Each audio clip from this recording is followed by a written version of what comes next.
ಒಳಗಡೆ ಈಗ ಇನ್ನೊಂದು ಹುಡುಗಿಗೆ ಇದಕ್ಕೆ ಗೊತ್ತು ಆಪರೇಷನ್ ಸಿಂಧೂರ್ ಬಗ್ಗೆ.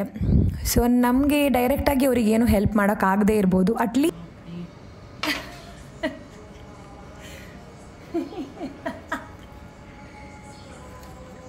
Hi, welcome back to my new vlog. ತಾಯಂದಿರ ದಿನದ ಶುಭಾಶಯಗಳು. ಅಮ್ಮ ಅನ್ನೋರು ಎಲ್ಲರ ಲೈಫಲ್ಲೂ ತುಂಬ ಇಂಪಾರ್ಟೆಂಟ್. ನಾವು ಕೇಳ್ದಿದ್ರು ನಮ್ಮನ್ನು ಎಷ್ಟು ಇಷ್ಟಪಡ್ತಾಳಲ್ವ ನಮ್ಮಮ್ಮ. ಕಾರಣ ಇಲ್ಲ ಅಂದ್ರೂ ಅವಳು ಕಾಳಜಿ ವಹಿಸ್ತಾಳೆ. ಅವಳಿಗೆ ಕಾರಣ ಬೇಕಾಗಿಲ್ಲ ಅವಳ ಮಗುನ ಪ್ರೀತಿ ಮಾಡೋಕ್ಕೆ. ಸೊ ಅವಳ ಋಣ ನಾವು ತೀರ್ಸೋಕ್ಕಾಗಲ್ಲ. ನಾವೇನಾದರೂ ಬೇಜಾರು ಮಾಡ್ಕೊಂಡು ಕೂತ್ಕೊಂಡ್ರು ಅವಳು ಫಸ್ಟ್ ಕೇಳ್ತಾಳೆ ಏನಾಯಿತು ಅಂತ, ಯಾರು ನೋಟಿಸ್ ಮಾಡಿಲ್ಲ ಅಂದ್ರೂ. First friend, teacher, for ever love ಅಮ್ಮ ಅನ್ಬೋದು. ಅದೇ ರೀತಿಲಿ ಇವಾಗ ನಮ್ಮ ಸೋಲ್ಜರ್ಸ್ ಅವರು ಕೂಡ ನಮ್ಗೆ ತುಂಬ ಇಂಪಾರ್ಟೆಂಟ್. ನಾವು ಇವಾಗ ಚೆನ್ನಾಗಿದ್ದೀವಿ, ನಗಾಡ್ತಾ ಇದ್ದೀವಿ, ನಾವು ಜೀವಂತ ಇದ್ದೀವಿ ಅಂದರೆ ಅವರೇ ಕಾರಣ ಅನ್ಬೋದು. ಯಾಕಂದರೆ ಎಲ್ರಿಗೂ ಗೊತ್ತು ಆಪರೇಷನ್ ಸಿಂಧೂರ್ ಬಗ್ಗೆ. ಸೊ ನಮಗೆ ಡೈರೆಕ್ಟಾಗಿ ಅವ್ರಿಗೇನು ಹೆಲ್ಪ್ ಮಾಡೋಕ್ಕಾಗದೇ ಇರ್ಬೋದು. ಅಟ್ಲೀಸ್ಟ್ ಡೈಲಿ ಒಂದು ಸಾರಿ ನಾವು ದೇವ್ರ ಹತ್ರ, ನಮಗೆ ಇಷ್ಟ ಆಗಿರೋ ದೇವ್ರ ಹತ್ರ ನಮಗೋಸ್ಕರ ನಾವು ಬೇಡ್ಕೊಳ್ತೀವಲ್ವ, ಹಾಗೆ ನಮ್ಮ ಸೋಲ್ಜರ್ಸಿಗೋಸ್ಕರ ದಿವ್ಸಕ್ಕೆ ಒಂದು ಸಾರಿ ಆದರೂ ಬೇಡ್ಕೊಳ್ಬೇಕು.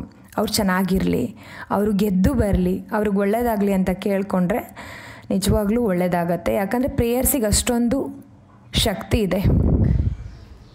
ಇವತ್ತು ನಾನು ಒಂದು ಫ್ರೂಟ್ ತೋರಿಸ್ತೀನಿ ನಿಮಗೆ. ನೀವು ಯಾರಾದರೂ ತಿಂದಿದ್ದೀರಾ ಅಂತ ಕಮೆಂಟ್ ಸೆಕ್ಷನಲ್ಲಿ ಹೇಳಿ ಆಯಿತಾ. ಇದೆ, ಇದ್ರ ಹೆಸರು ಬೇಲ್ ಫ್ರೂಟ್ ಅಂತ. ಇದು ವುಡ್ ಆ್ಯಪಲ್ ಅಂತ ಕರೀದ್ರಂತಿದ್ದು. ಇದು ನಮ್ಮ ಆಂಟಿ ಒಬ್ಬರು ನಂಗೆ ತಂದು ಕೊಟ್ಟಿದ್ದೆ, ಹೊಸ ಫ್ರೂಟ್ ನಂಗಿದು. ಬನ್ನಿ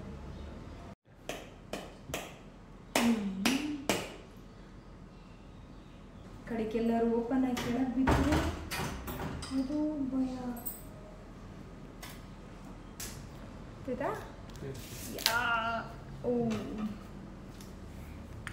ಒಳಗಡೆ ಈಗ ಇನ್ನೊಂದು ಹುಡುಗಿಗೆ ಇದಕ್ಕೆ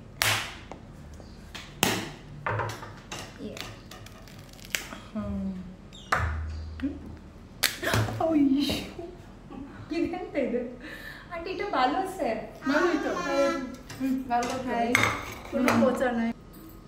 ಇದು ಬೀಜ ಈ ತರ ಎಲ್ಲ ಸುತ್ತದ್ರ ಬೀಜ ಇರುತ್ತೆ ತುಂಬಾ. ಓ ಈ ತರ ಇದಲ್ಲ ಕಾರ್ಡ್.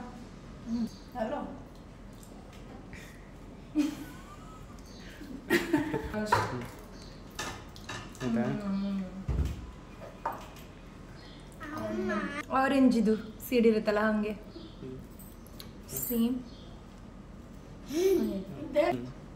ಸತಿ ಈ ಫ್ರೂಟ್ ನಾನು ಇಲ್ಲಿ ತನಕ ತಿನ್ನಲಿಲ್ಲ, ಫಸ್ಟ್ ಟೈಮ್. ಇದನ್ನೀಗ ಜ್ಯೂಸ್ ಮಾಡಿ ಕುಡುವ ಅಂದ್ಕೊಂಡಿದ್ದೆ.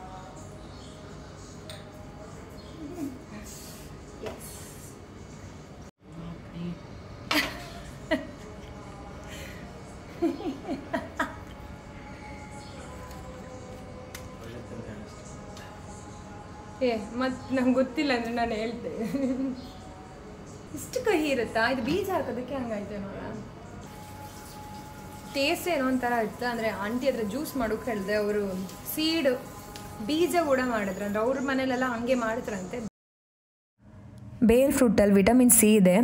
ಸೊ ಡೈಜೆಸ್ಟಿವ್ಸ್ ಏನಾದರೂ ಇಶ್ಯೂಸ್ ಇದ್ದರೆ ಒಳ್ಳೆಯದಿದು ತೊಗೊಂಡ್ರೆ. ಆ್ಯಂಡ್ ಇಮ್ಯುನಿಟಿ ಬೂಸ್ಟ್ ಮಾಡುತ್ತೆ. ರಕ್ತದಲ್ಲಿ ಶುಗರ್ ಲೆವೆಲ್ ಜಾಸ್ತಿ ಇದ್ರೂ ಕಂಟ್ರೋಲ್ ಮಾಡೋಕ್ಕೆ ಈ ಫ್ರೂಟ್ ಒಳ್ಳೆಯದು. ಕಾನ್ಸ್ಟಿಪೇಷನ್ ಅಂದರೆ ಮಲಬದ್ಧತೆ ಆ ಥರದ್ದೇನು ಸಮಸ್ಯೆ ಇದ್ರೂ ಈ ಫ್ರೂಟ್ ತೊಗೊಂಡ್ರೆ ಒಳ್ಳೆಯದು.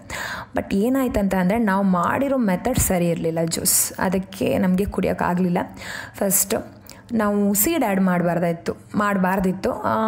ನಾವಿವಾಗ ವಾಟರ್ಮೆಲನ್ ಮತ್ತು ಆರೆಂಜ್ ಇದೆಲ್ಲ ಸೀಡ್ ಆ್ಯಡ್ ಮಾಡಿ ಕುಡ್ದಿದ್ದೀವಿ, ಏನೂ ಅನಿಸಿಲ್ಲ. ಬಟ್ ಇದೇನಾಯಿತು, ಸೀಡ್ ಸ್ವಲ್ಪ ಜಾಸ್ತಿನೇ ಕಹಿ ಇತ್ತಾ ಅಂತ ಅದಕ್ಕೆ ಏನೋ ಒಂಥರ ಅನಿಸ್ತು. ಅವರು ಆಲ್ರೆಡಿ ಕುಡ್ದಿರೋರು ಹೇಳಿದ್ರು, ನಾವು ಹಾಗೆ ಬ್ಲೆಂಡ್ ಮಾಡಿ ಕುಡ್ದಿದ್ದೀವಿ, ಏನೂ ಆಗಲಿಲ್ಲ ಅಂತ. ಅದಕ್ಕೆ ನಾವು ಈ ಥರ ಮಾಡಿದ್ದು. ಆ್ಯಂಡ್ ಈ ಜ್ಯೂಸನ್ನು ಕುಡಿದ್ಮೇಲೆ ಅವರೇ ಹೇಳಿದ್ರು ಇದು ಅಷ್ಟು ಚೆನ್ನಾಗಿಲ್ಲ, ಕುಡಿಯೋಕ್ಕಾಗಲ್ಲ ಅಂತಲೂ ಅವರೇ ಹೇಳಿದ್ರು. ಇನ್ನೊಂದು ಏನಾಗಿರ್ಬೋದು ಅಂದರೆ ಜ್ಯೂಸ್ ಅಂದರೆ ಈ ಫ್ರೂಟ್ ಇದೆಯಲ್ಲ, ಓಪನ್ ಮಾಡುವಾಗ ನಂಗೊಂದು ಡೌಟ್ ಬಂದಿತ್ತು. ಒಂದು ಡಾರ್ಕ್ ಕಲರ್ ಒಂದು ಸೈಡ್ ಸ್ವಲ್ಪ ಲೈಟ್ ಆರೆಂಜ್ ಇತ್ತು. ನಮ್ಮ ಭಾಷೆಯಲ್ಲಿ ಹೇಳ್ತೀವಿ ಗಳಿ ಹಣ್ಣಾಗಿದೆ ಅಂತ, ಹಾಗಾಗಿತ್ತು. ಸೊ ನಾನು ಜಾಸ್ತಿ ಹಣ್ಣಾದಾಗ ಹಾಗಾಗುತ್ತೆ ಅಂದ್ಬಿಟ್ಟು ಅಷ್ಟು ಮೈಂಡ್ ಮಾಡಲಿಲ್ಲ. ಆ್ಯಂಡ್ ಸ್ಟಾರ್ಟಿಂಗಲ್ಲಿ ನಾನು ಸ್ವಲ್ಪ ತಿಂದು ನೋಡಿದೆ, ಆವಾಗ ನಂಗೆ ಗೊತ್ತಾಗಿಲ್ಲ. ಬ್ಲೆಂಡ್ ಮಾಡಿ ಅದು ಜ್ಯೂಸ್ ಮಾಡಿ ಕುಡಿಯುವಾಗ ಮಾತ್ರ ಕುಡಿಯೋಕ್ಕೆ ಆಗಿಲ್ಲ. ಮೋಸ್ಟ್ಲಿ ಅದು ಸ್ವಲ್ಪ ಹಾಳಾಗಿತ್ತೇನೋ, ಅದಕ್ಕೂ ಆಗಿರ್ಬೋದು. ಫಸ್ಟ್ ಟೈಮ್ ನಾವು ಟ್ರೈ ಮಾಡ್ತಾ ಇದ್ದೀವಲ್ಲ, ಹಾಗಾಗಿ ನಮಗೆ ಅಷ್ಟು ಅಂದಾಜಾಗಿಲ್ಲ, ಗೊತ್ತಾಗಿಲ್ಲ. ಸೊ ನೀವೇ ಯಾರಾದರೂ ಈ ಥರ ಹೊಸ ಫ್ರೂಟನ್ನು ಟ್ರೈ ಮಾಡೋ ಮೊದಲು ಅದು ಸರಿ ಇದೆಯಾ ಹಾಳಾಗಿದೆ ಅಂತ ಚೆಕ್ ಮಾಡಿ ಜ್ಯೂಸ್ ಮಾಡಿದಾಗ ಫಸ್ಟ್ ನೀವು ಕುಡೀರಿ. ಚೆನ್ನಾಗಿದ್ದರೆ ಮಕ್ಳಿಗೆ ಕೊಡಿ, ಡೈರೆಕ್ಟಾಗಿ ಕೊಡೋಕೆ ಹೋಗ್ಬಿಡಿ. ಯಾಕಂದರೆ ಹಾಳಾಗಿರೋದೆಲ್ಲ ಮಾಡಿದರೆ ಮಕ್ಳಿಗೆ ಕೊಟ್ಟರೆ ಹೆಲ್ತ್ ಇಶ್ಯೂಸ್ ಬರೋ ಚಾನ್ಸಸ್ ಜಾಸ್ತಿ ಇರುತ್ತೆ.